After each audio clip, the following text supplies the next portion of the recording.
3000 में से 500 तक मुर्गियां मर चुकी हैं। क्या ये इंसानों में मुंतकिल हो सकती है? अस्सलाम वालेकुम नाजरीन, मैं हूं जुनैद हसन और आप देख रहे हैं मखदूमी पॉइंट।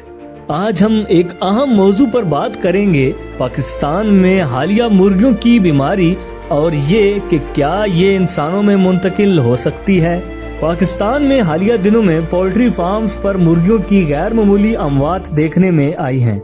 बाज फार्मर्स पर 3000 में से 500 तक मुर्गियां मर चुकी हैं, जो कि तशवीशनाक है। बीमारी की अलामात और तशखीस। मुतासरा मुर्गियों में नज़ला जुकाम जैसी अलामात देखी गई हैं। वेटरनरी डॉक्टरों के मुताबिक ये एक मखसूस बीमारी की अलामत हो सकती है, लेकिन अभी तक वाज़ेह तौर पर यह मालूम नहीं हो सका कि ये कौन सी बीमारी है। क्या ये बीमारी इंसानों में मुंतकिल हो सकती है? सोशल मीडिया पर कुछ सार्फिन ने दावा किया है कि ये बीमारी इंसानों में मुंतकिल हो सकती है, इसलिए चिकन खाने से गुरेज करना चाहिए। ताहम माहिरीन की जानब से इस बारे में कोई तस्दीक शुदा मालूमात दस्तयाब नहीं है। एहतियाती तदाबीर।